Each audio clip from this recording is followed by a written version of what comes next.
What are our problems? Alcohol.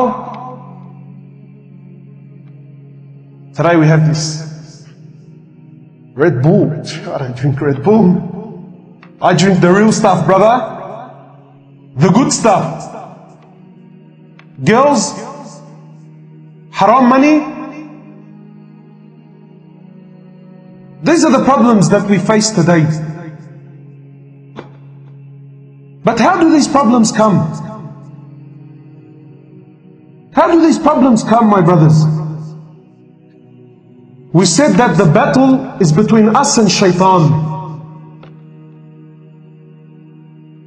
Anyone here who has a girlfriend, anyone here who drinks alcohol, anyone here who drinks, smokes pot rather, hashish, cocaine, heroin, whatever it is, Shaytan never came to you and said to you, brother, you should have a girlfriend now. How does he come? It's just a look. It's just a cigarette. No, I'm just trying it. I'm just trying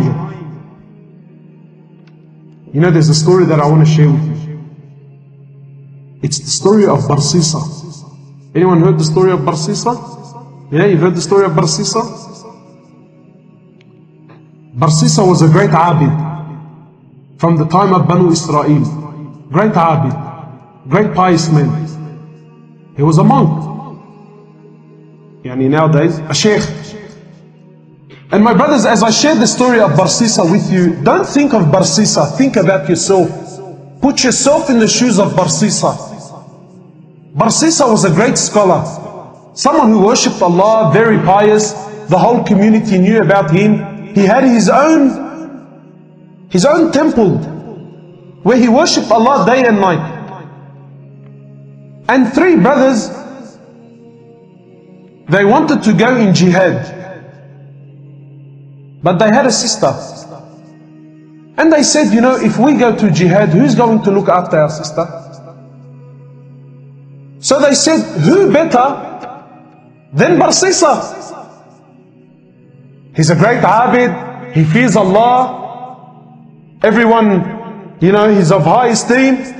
Who better than Barsisa to look after our sister? So they came to Barsisa. Now look at the trick of Shaytan. Look where it starts, my brother. They came to Barsisa and said, Barsisa, we want to go for jihad, and we're wondering, can you look after our sister? So Barsisa immediately says, he says, A'udhu billahi minash shaitanir rajim. This is Shaytan. No way. So the men were disappointed and they left. Then Shaytan came to Barsisa. He's not Shaytan. Today he's our Sheikh. So we'll call him Sheikh Shaytan. So Sheikh Shaytan came to Barsisa and said, Barsisa, brother, what are you doing? These men, they want to go for jihad. They're going for good. They're going for the sake of Allah. Barsisa, if you do not look after her, who's going to look after her? You are the most noble, Barsisa. You are the most pious man. If they leave her with someone else, what do you think will happen? So Barsisa said, maybe I should look after her for the sake of Allah.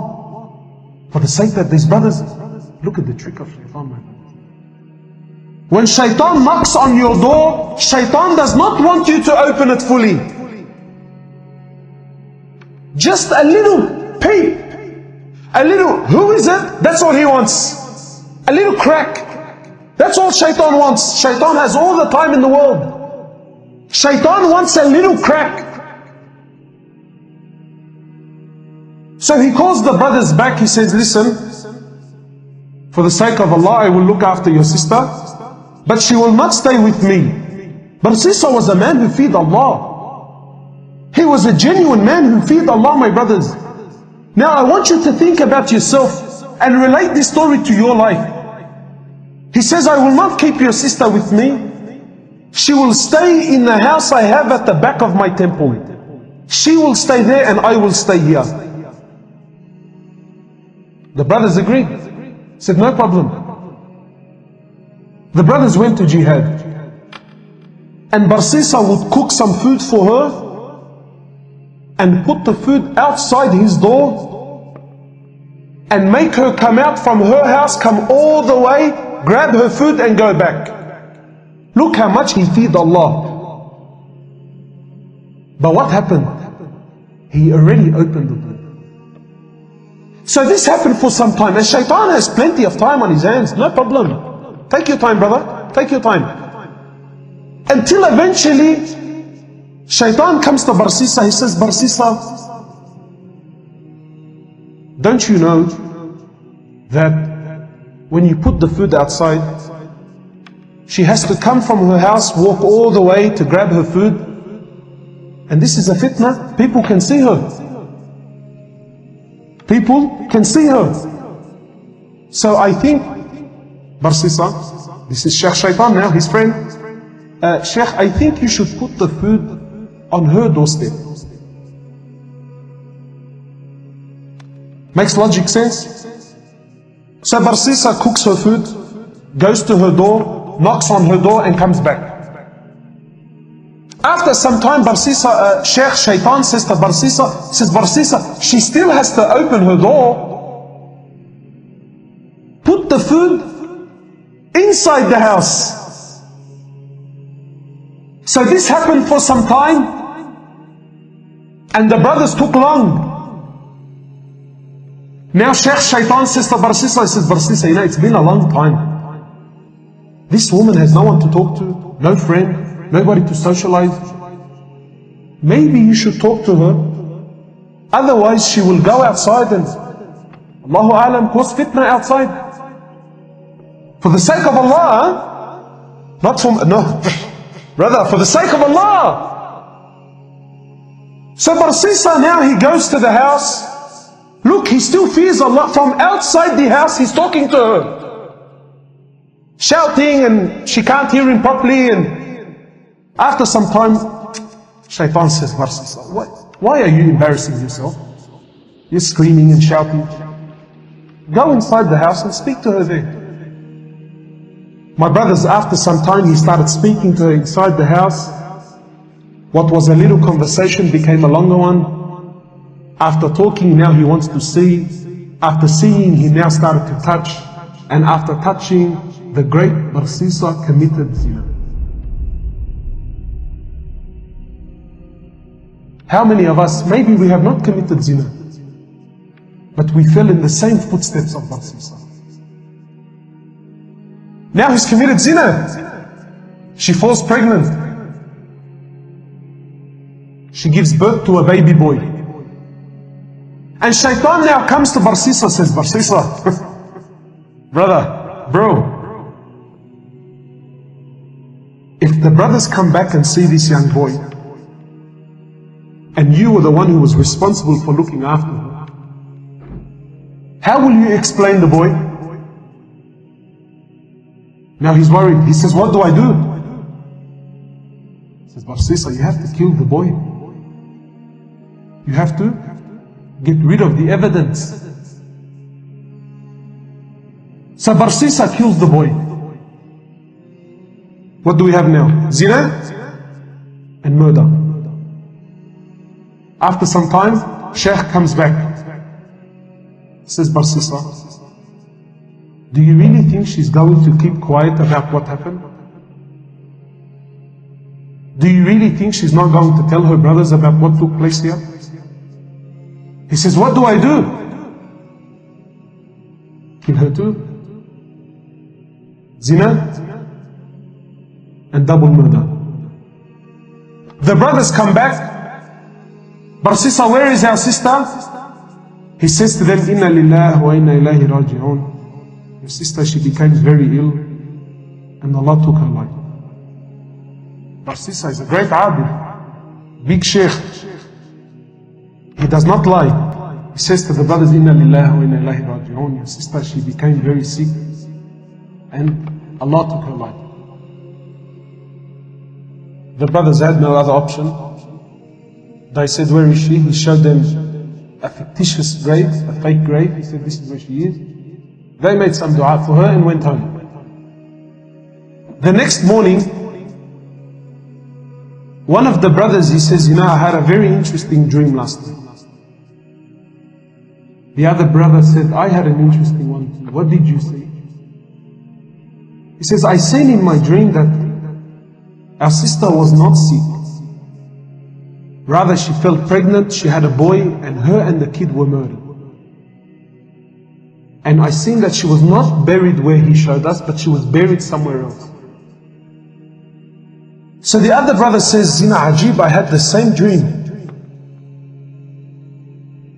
So they said, both of us cannot be wrong. They went to where they seen in their dream, they dug up that grave there, they found their sister and the baby there. They went back to Barsisa, they said, Barsisa, you lied to us, this is what took place, and now we're taking you to the ruler. Look at the trap of Shaytan. Look at the trap of haram. Look at what looking at, just one look at a girl, just one look, one cigarette, brother. Brother, it's only a cigarette. I'm not having pot. I'm not having, no. I'm not having hashish. No, it's just a cigarette, brother. Yes, my brother, now it's just a cigarette. Brother, now it's just one look. Brother, now it's just SMS between you and her. Now she's just a Facebook buddy, But tomorrow, my brother, you don't know where that is. You see, if you and I are walking now on the same road, and I take a one degree angle, just 1 degree. How many degrees are there? 360. I'm only taking one. If I take 1 degree, can you notice it? Very little. But after a long distance, though it's only 1 degree, how far will I be from the original point? Big gap. So yes, it's one glance, it's one look. Yes, it's one text message.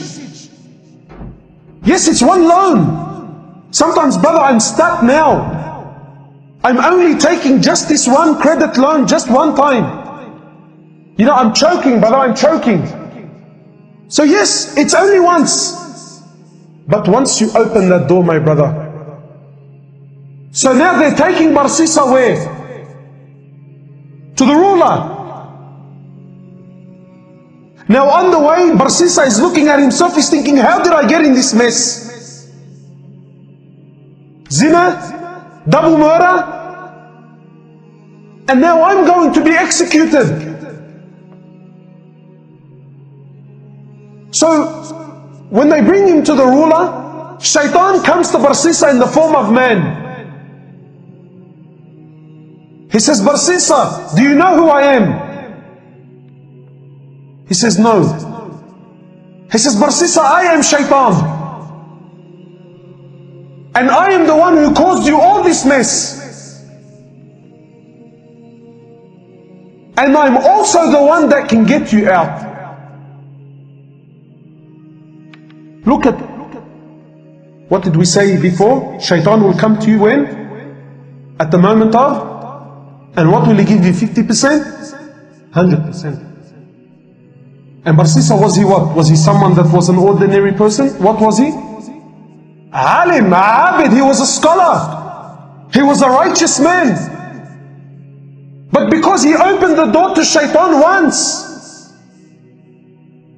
and he didn't open the door, he had a peep. Today we have the floodgates open. We don't have doors, we have doors, windows, shutters, everything is open for Shaytan. He says, Barsisa, I can get you out, man. I have a lifeline for you, Barsisa. He says, anything, get me out of here. He says, Barsisa, you make sajda to me. You make sajda to me, Barsisa, and I will get you out.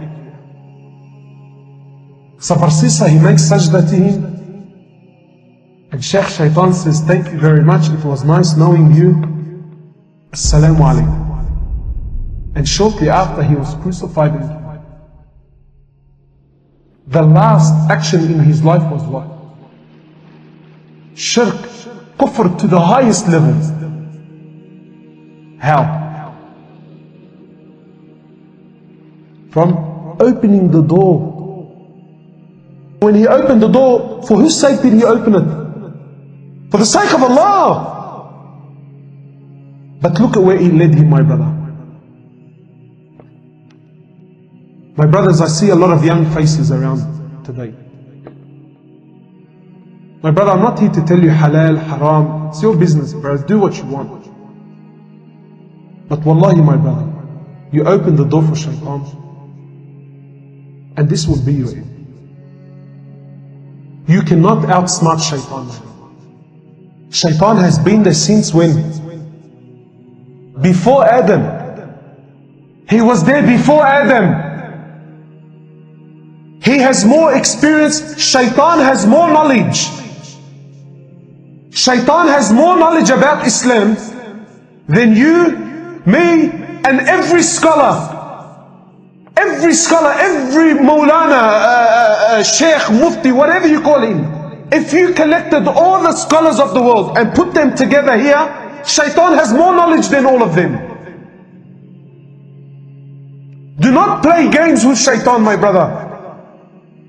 Do not play games with your life. Do not take chances. Brother, you are here for 50, 60, 70. How long will you live? How long will you live? 100 years? 110? How long will you live? Then you will die, my brother. And then this dunya is all over. And then whoever of you he did good, you will see. And if you did bad, you will also see.